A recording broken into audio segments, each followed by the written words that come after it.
안녕하세요. 오늘도 사연살롱을 찾아주셔서 감사합니다. 저는 결혼 17년차 전업주부예요. 한 남자와 17년 살아오면서 정말 많은 일들이 있었어요.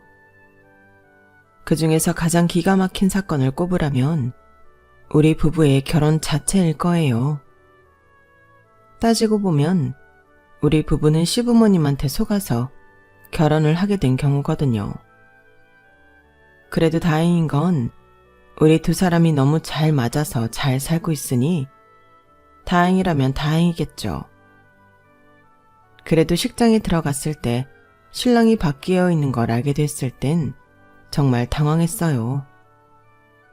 어떻게 이런 기막힌 일이 벌어졌는지 지금부터 제 인생 사연을 전해드리겠습니다. 저는 15살 무렵부터 친척집을 전전하며 살았어요. 교통사고로 부모님을 한날 한시에 잃게 된 저는 처음 4년간은 친할머니와 살았어요. 하지만 몇 년 뒤 할머니가 치매가 심해지면서 요양원에 들어가시게 되었고 이후로는 고모집과 외삼촌집, 작은아빠 집을 전전하며 살았어요. 다들 생활이 넉넉지 않은 터라 군 식구 하나 느는 게 반가울 리 없었어요.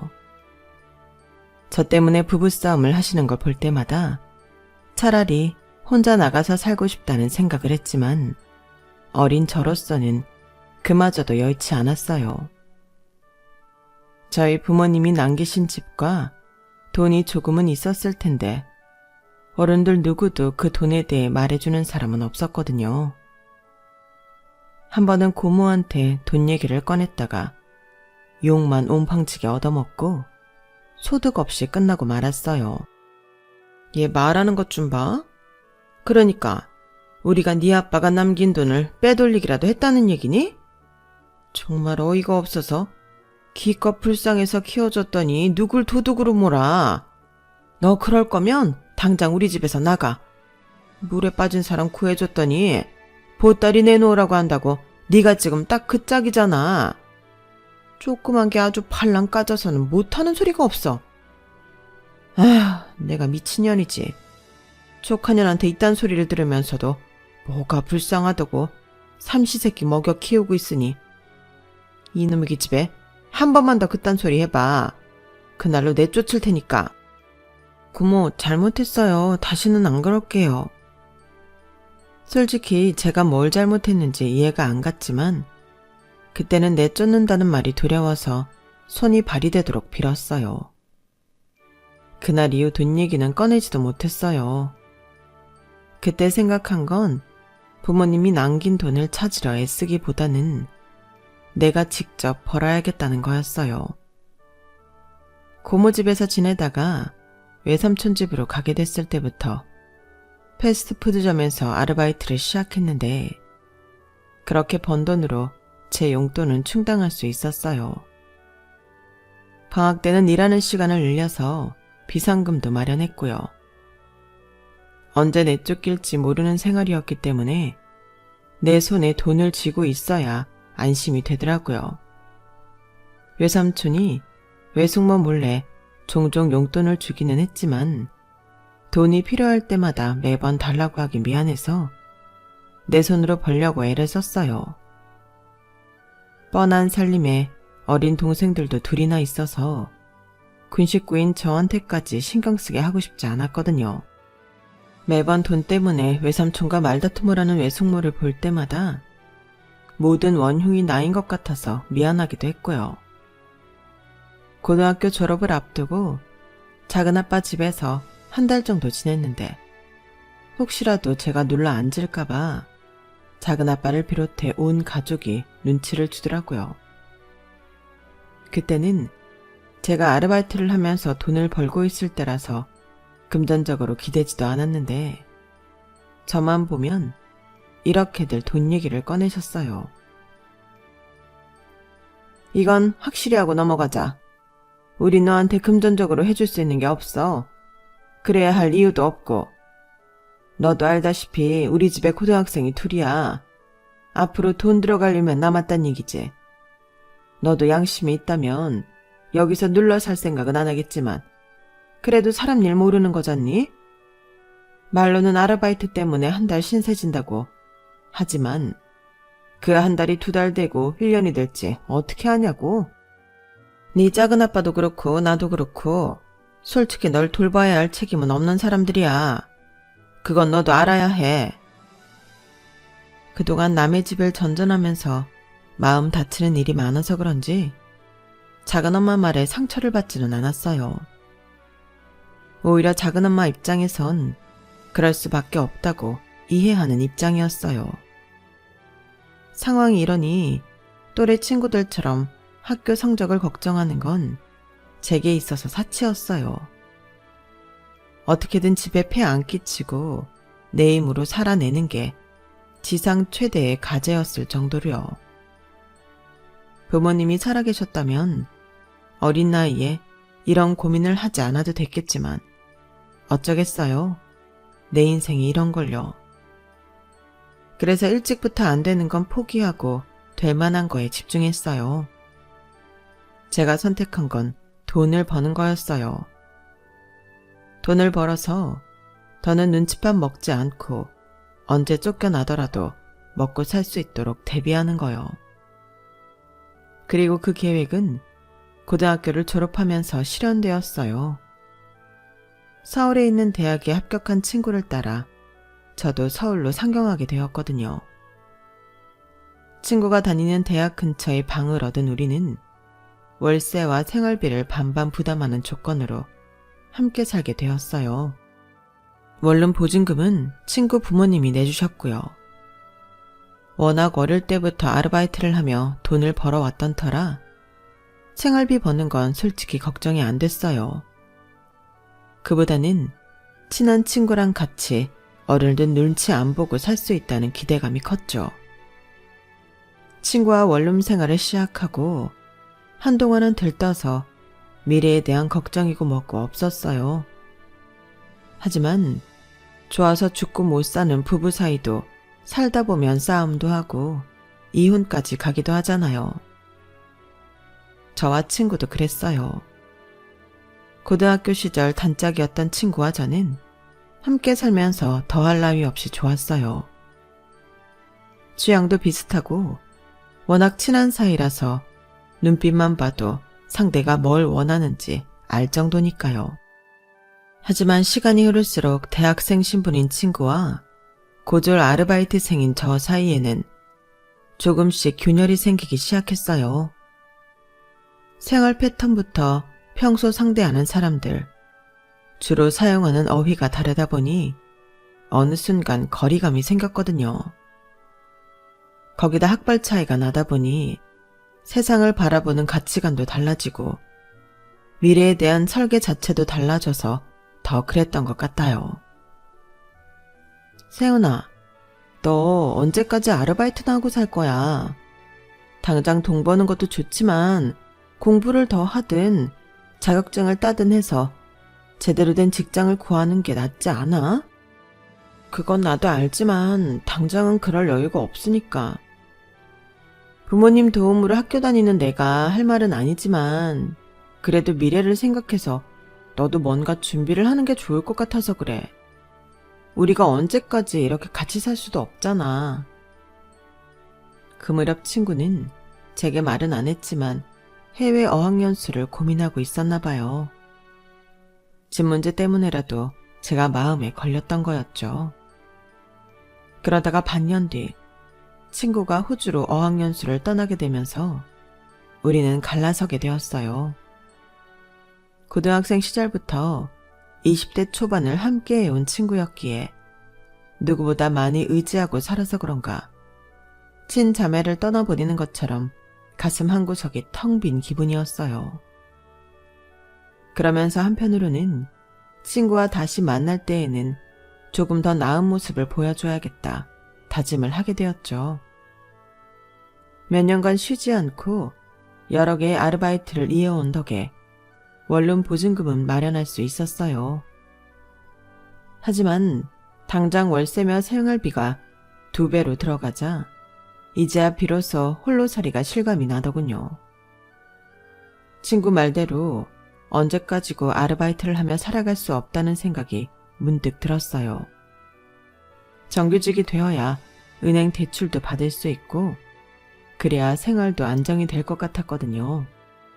그래서 당장 일을 줄이더라도 앞으로 오래 써먹을 수 있는 기술을 배우기로 했어요. 그렇게 도전하게 된 게 피부관리사 자격증이었어요.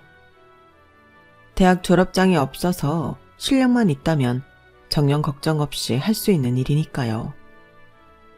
오전 아르바이트 하나를 그만두고 오후 아르바이트만 하면서 학원에서 열심히 자격증 준비를 한 저는 4개월 만에 필기시험과 실기시험에 합격을 했어요. 제가 특출났던 건 아니고 다들 이 정도 기간이면 합격을 하더라고요. 자격증은 생겼지만 그렇다고 바로 직장에 취직이 되는 건 아니더라고요.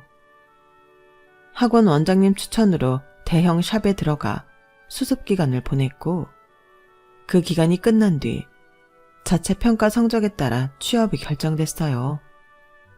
다행히 저는 샵에 남을 수 있었어요. 서울에 올라온 지 4년 만에야 아르바이트 생활을 청산하고 정직원이 된 거예요. 비록 몸은 고됐지만 제 일의 특성상 지명 손님이 많을수록 인센티브도 올라가고 더 좋은 샵으로 스카웃되기도 했어요. 저는 운이 좋아서 3년 차에 강남에 있는 꽤 이름 있는 샵에 스카웃돼서 남들보다 일찍 자리를 잡게 되었어요. 샵의 위치나 규모도 중요하지만 가장 중요한 건 나를 찾는 손님 수였어요. 내가 담당하는 손님 수가 많으면 많을수록 독립할 때 확실히 도움이 되기 때문이죠. 그래서 매 손님들한테 최선을 다했고 그러던 중에 제 인생을 뒤바꿔 놓을 만한 사람을 만나게 된 거예요. 바로 미래의 제 시어머니였죠. 시어머니는 직원들 사이에서 신사동 사모님으로 불리는 부동산 큰손이었어요. 정확히 소유한 부동산이 어느 정도 규모인지는 모르겠지만 강남을 비롯해 당시 핫하던 홍대와 연남동까지 아파트며 빌라를 엄청 많이 가지고 있다고 했어요.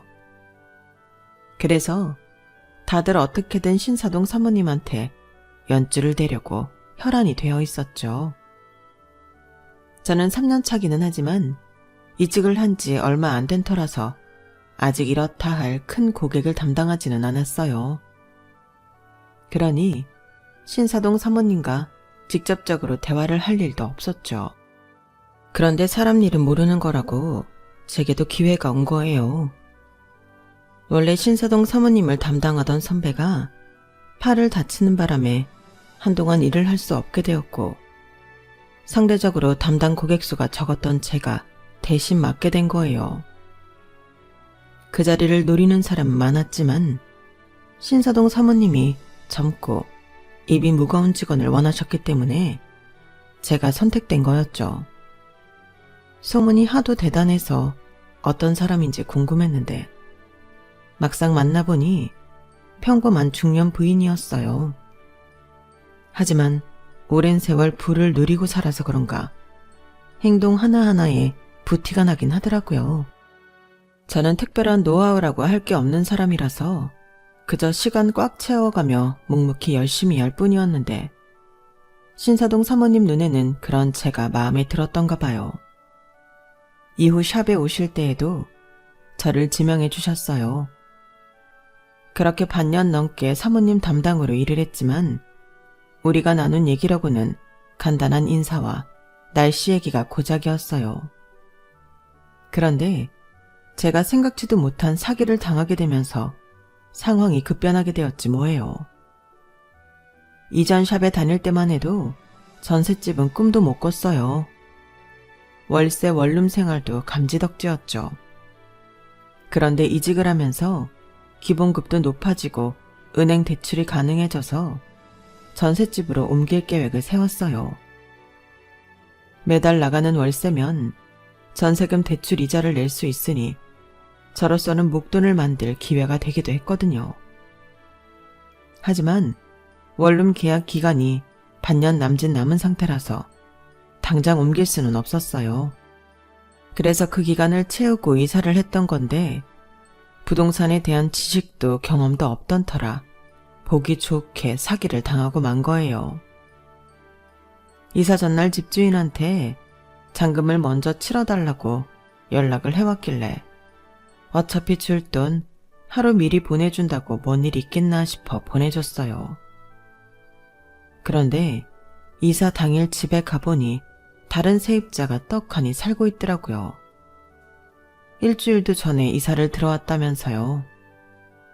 문제는 부동산 중개소를 통한 계약이 아니라 지역 정보지에 실린 광고를 보고 한 계약이라는 거였죠. 눈앞이 캄캄했어요. 돈도 돈이지만 당장 싣고 온 짐을 풀 곳도 없었거든요.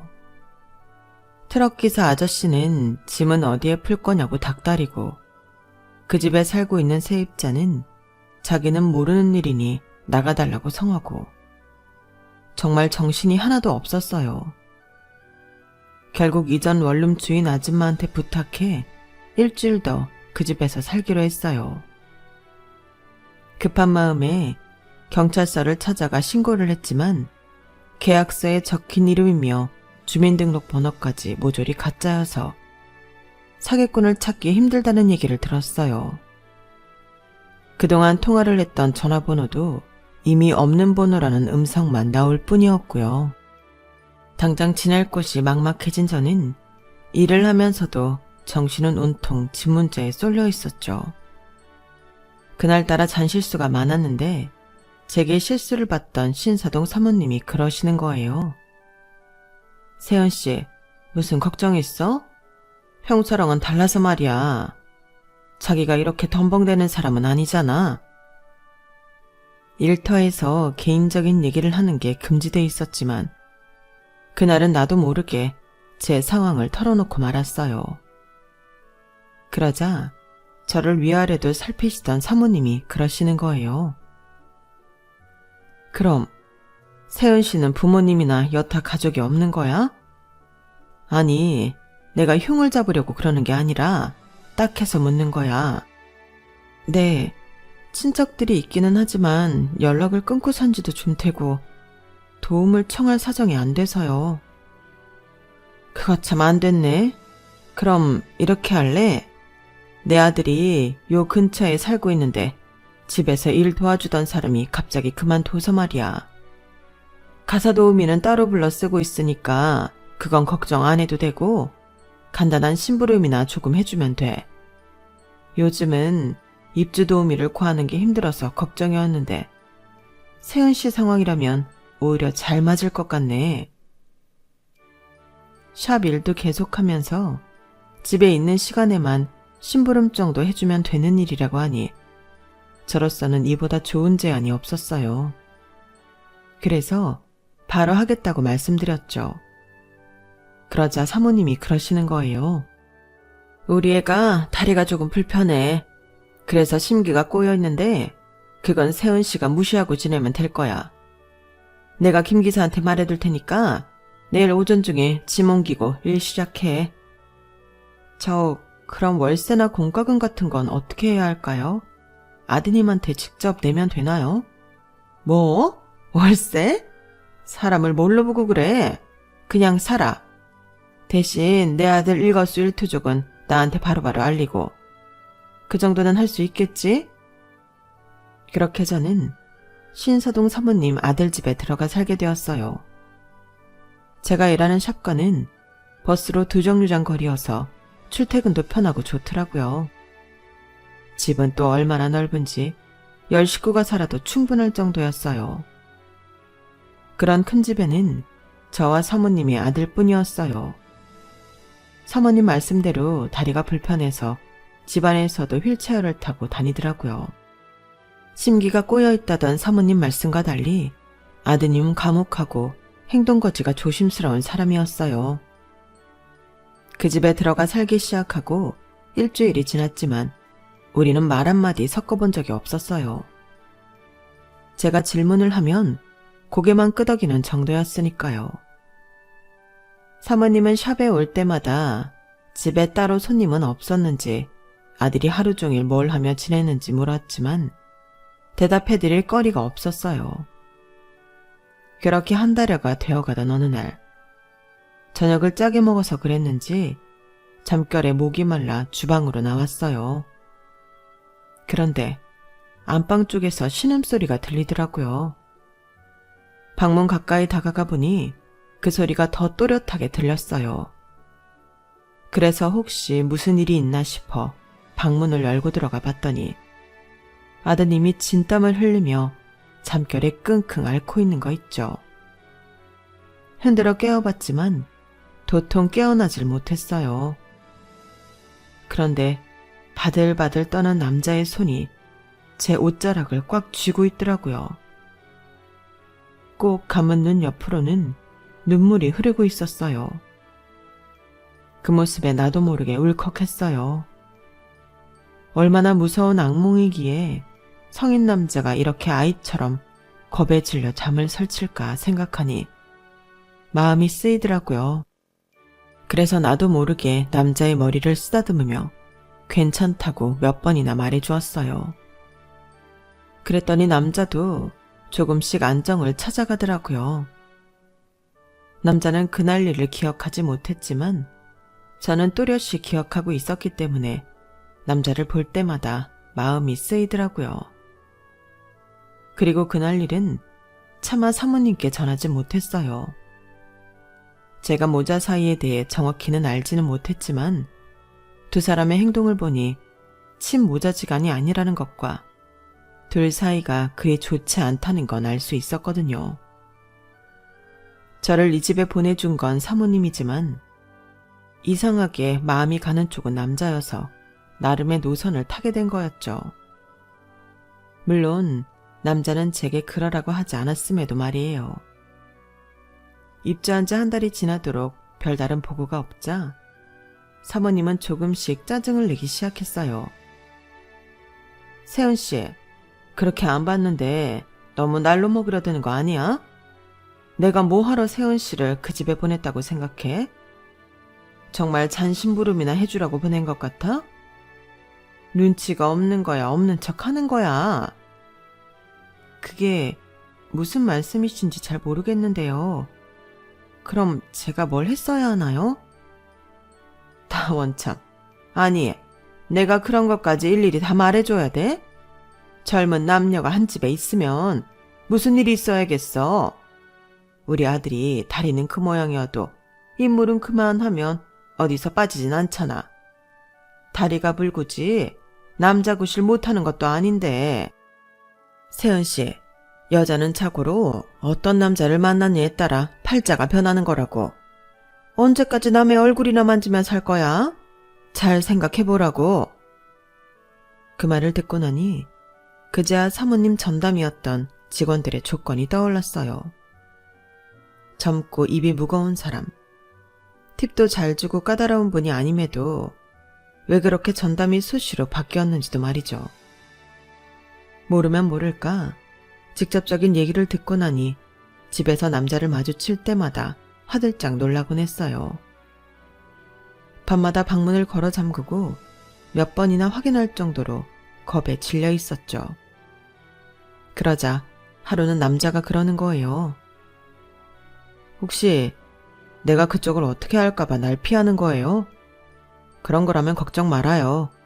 세은 씨한테 나쁜 짓 할 생각 없으니까. 저 때문에 기분 나쁘셨다면 죄송합니다. 그리고 집은 방 구하는 대로 나갈게요. 아무래도 저는 이 집에 맞는 사람이 아닌 것 같아서요. 어머니한테 무슨 얘기 들었어요? 그 사람이 세은 씨 보고 날 꼬시라고 하던가요? 몸이라도 던지래요? 하여간에 세월이 흘러도 천박한 건 여전하네. 그런 거라면 집 안 나가도 돼요. 나도 사람 자주 바뀌는 거 싫으니까. 어머니한테는 대충 둘러대세요. 나랑 꽤 가까워졌다고. 그럼 귀찮게 안 할 겁니다. 이런 상황이라면 자존심상 당장 나가겠다고 해야 맞겠지만 가난이 사람을 궁색하게 만들더라고요. 수중에 가진 돈이 없어서 나간다 해도 고시원 정도가 고작이었거든요. 그래서 선뜻 나가겠다는 말이 나오지 않았어요. 그 차에도 얼마간은 더 붙어 있자 싶었죠. 그렇게 남자 집에 얹혀 살면서 알게 된 게 하나 있었어요. 비가 오는 날이면 남자가 악몽에 시달린다는 사실이었죠. 문제는 당시가 장마철이었다는 거예요. 저는 거의 매일 밤 남자 방에 찾아가 악몽에 시달리는 남자를 챙겼어요. 마른 수건으로 식은땀을 닦아주고 바들바들 떨고 있는 남자 손을 잡아주고 때로는 위로의 말도 해주곤 했죠. 그런데 꼬리가 길면 밟힌다고 남자가 그 사실을 알게 된 거예요. 그날도 남자는 악몽에 시달리고 있었고 평소보다 더 심한 발작까지 이어져서 발버둥치는 남자를 끌어안게 되었어요. 그런데 하필 그때 남자가 잠에서 깬 거예요. 저는 그저 괴로워하는 남자를 도와주려고 한 행동이었는데 남자 입장에선 성추행이나 다름없는 거잖아요. 놀라서 황급히 도망치려고 했는데 남자가 제 손목을 잡고 놓지 않았어요. 부탁입니다. 어머니께는 말하지 말아주세요. 말 안 해요. 그런데 혹시 교통사고 당하셨어요? 잠결에 사고 얘기를 하시던데. 그렇게 시작된 남자와의 대화는 날이 새도록 이어졌어요. 남자는 중학교 1학년 때 친모와 함께 차를 타고 가다가 신호를 무시하고 달리던 덤프트럭이 덮치는 바람에 사고를 당했다고 했어요. 그 사고로 친모는 그 자리에서 즉사하고 남자는 다리를 심하게 다치게 되었죠. 장례를 치르기가 무섭게 그 자리를 치고 들어온 여자가 지금의 새어머니였어요. 아버지의 외도 상대였는데 본처가 죽자마자 바로 본가로 들어왔다더군요. 남자가 그 사실을 안 건 1년 넘게 병원에서 지내다 퇴원한 날이었어요. 자신과 친모가 사라진 집에는 아버지의 내연녀와 그 자식들이 마치 자기 집인 양 살고 있었고 휠체어에 의지해 살게 된 남자는 집안의 애물단지이자 불청객 취급을 받게 된 거예요. 집을 나온 건 성인이 된 이후였어요. 입학한 대학 근처에 집을 얻어 살게 된 거죠. 집을 나왔다고는 하지만 가사 도우미와 운전 및 등하교를 돕는 도우미까지 새어머니 사람들로 채워져서 감시 아닌 감시를 받게 되었어요. 대학을 졸업하고 집으로 들어가야 했지만 남자는 매번 핑계를 대고 여전히 밖에서 혼자 지내고 있었죠. 어머니가 내 집에 여자들을 보내는 데는 이유가 있어요. 어떻게든 여자를 붙여 결혼을 시키려는 거예요. 내가 결혼을 해야 그 집에서 확실히 나올 수 있으니까요.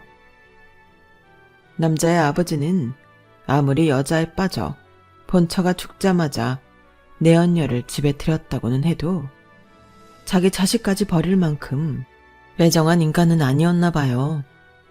다리가 불편한 아들이 혼자 나가 산다고 하자 집에서 데리고 살 때보다 더 신경을 쓰셨던 거예요. 아들을 볼 때마다 집으로 들어오라고, 안 그러면 재정 지원을 끊겠다고 으름장을 놓곤 하셨죠. 결혼해서 가정을 이룰 때까지는 그 관심이 멈추지 않을 것 같자 새어머니는 차라리 결혼시켜서 완전히 내보내버릴 생각을 한 거예요. 제대로 된 집안이라면 이런 집에 딸 자식을 줄 리도 없고 거기다 남자가 하반신 불구라서 결혼 상대를 구하기란 더더욱 힘들었어요. 저처럼 부모도 없고 돈도 없는 사람이 제격이다 생각한 건 당연한 일인지도 모르겠네요. 저 역시 부모님을 차 사고로 잃은 터라 남자의 아픔이 남의 아픔 같지 않았어요. 지금까지 살면서 누구한테 의지하겠다는 생각도 없었고 기대고 싶은 생각도 없었는데 이상하게 남자한테는 그런 마음의 담장이 무너지고 말았어요. 결국 그동안 제가 살아온 이야기를 가감없이 전하게 되었고 그 과정에서 그동안 꾹 누르고 있던 서러움과 아픔이 터져버렸어요. 우리는 그렇게 서로의 얘기에 귀를 기울이고 서로를 위하게 되었어요. 한 집에서 산 지 2달여밖에 되지 않았지만 그날의 일로 인해 우리는 마음을 터놓고 지내는 사이가 되었어요. 그리고 그 소식은 얼마 지나지 않아 새어머니 귀에 들어가게 되었어요. 어머, 얌전한 고행인 줄 알았더니 아니었네? 잘 됐어. 우리 아들이 다리는 좀 불편해도 인물 좋지, 학벌 좋지.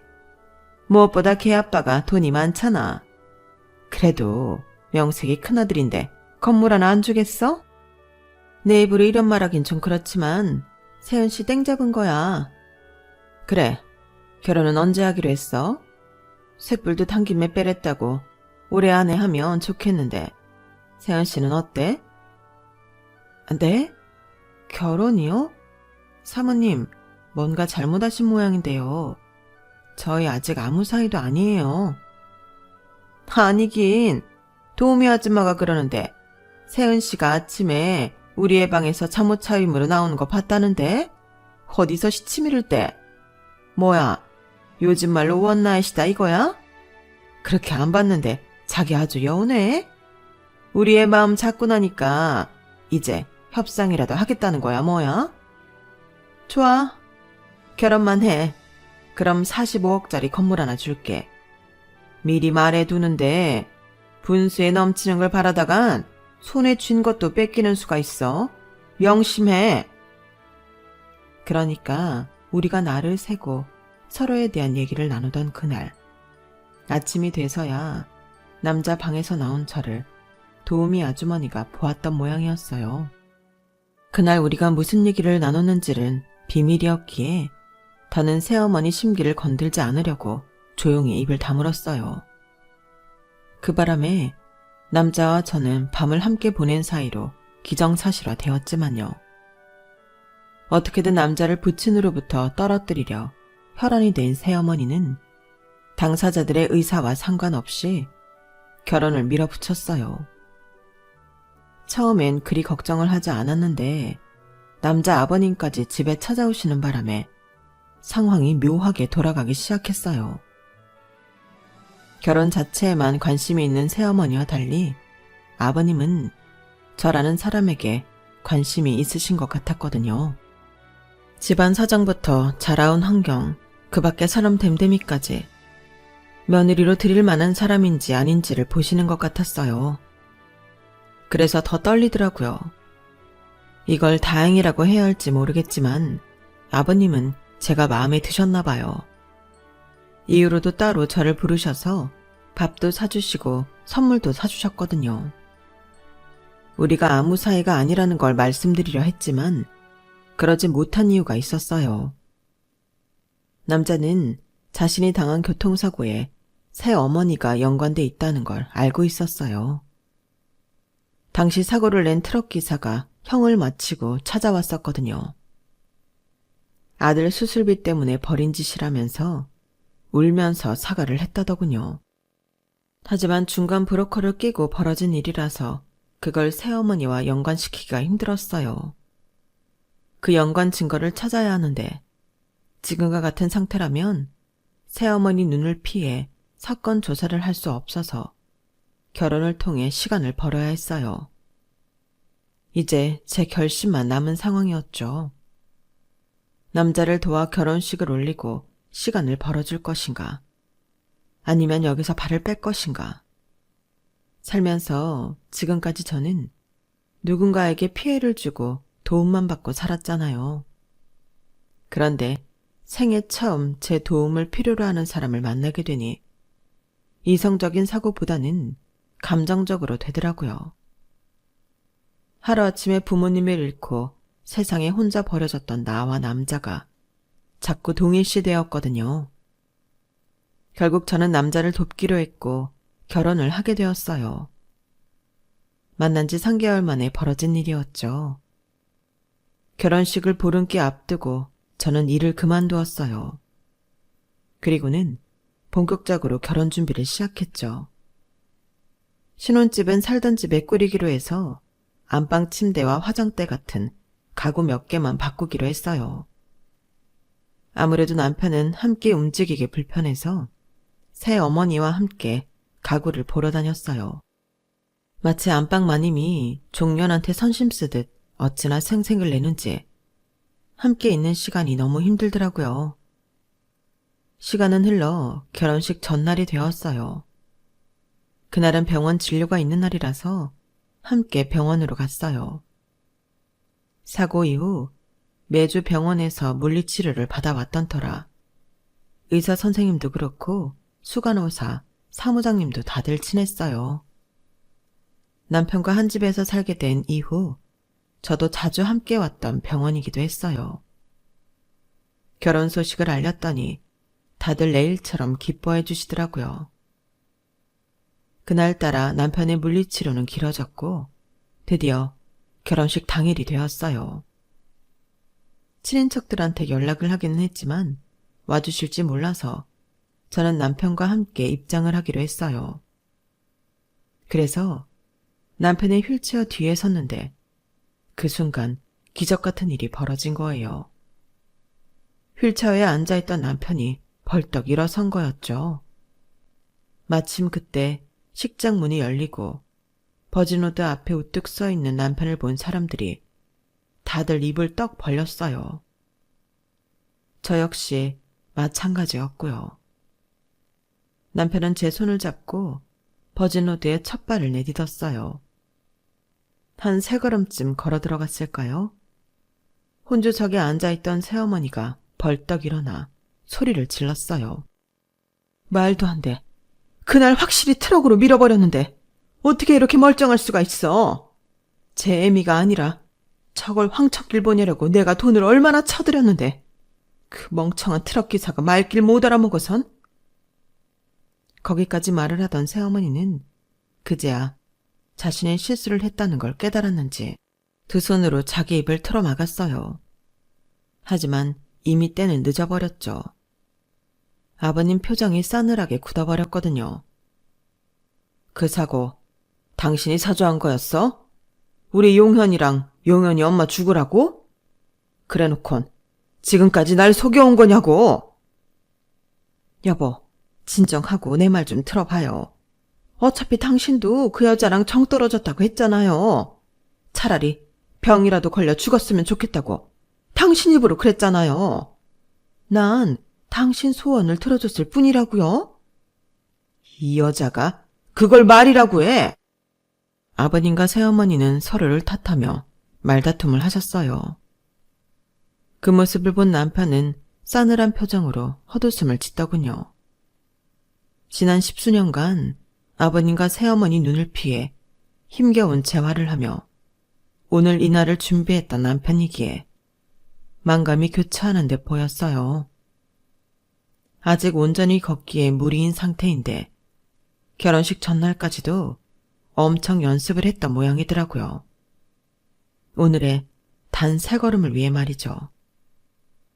아무튼 저도 감쪽같이 속았던 남편의 깜짝 이벤트에 결혼식은 엉망이 되어버렸고 얼마 뒤 10수년도 훨씬 지난 그날의 교통사고는 재수사를 하게 되었어요. 아버님이 변호사를 선임해 재수사 요구를 했다고 하더군요. 결국 돈에 눈이 멀어서 한 가정을 풍비박산 내놓고 사람 목숨까지 빼앗은 새어머니는 뒤늦게 죗값을 치르게 되었어요. 실형을 살게 되었거든요. 사과를 낸 트럭 기사와 브로커의 증언 덕분에 빼도 박도 못하게 된 덕분이었죠. 새어머니가 낳은 자식들은 아버님의 눈밖에 나서 본가에서 내쫓겨 외가에서 지내게 되었어요. 아버님은 뒤늦게 남편의 친모 무덤에 가서 사과를 하고 저희 집에 찾아오셔선 저희가 본가에 들어와 살길 바란다고 말씀하셨어요. 그 말에 남편은 1초의 망설임 없이 거절했어요. 애초에 아버지가 그 여자랑 외도만 하지 않았더라면 이런 비극은 없었을 거예요.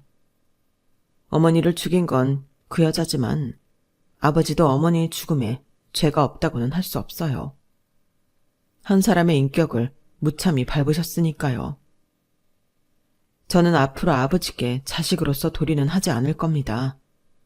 그리고 아버지가 내 외가에서 받아간 돈은 이자까지 쳐서 다 받아낼 생각이고요. 애초에 아버지가 그 많은 부동산을 가지게 된 건 다 제 외가 덕분이었으니까요. 뒤늦게 안 사실이지만 아버님이 부동산으로 돈을 벌게 된 것도 지방 유지였던 남편의 외가 덕분이었다고 하더라고요. 처가덕에 돈을 벌어놓고는 보란듯이 외도를 저질렀으니 인간이 할 짓이 아니죠. 남편은 아버님과의 연을 끊었고 아버님을 다시 보게 된 건 얼마 전에 있었던 아버님의 장례식 때였어요. 우리 부부의 결혼식이 있고 이듬해부터 남편은 변호사를 통해 아버님의 재산을 하나 둘 증여받았기 때문에 아버님께 남은 재산은 살고 있던 집과 상가 한 채뿐이었어요.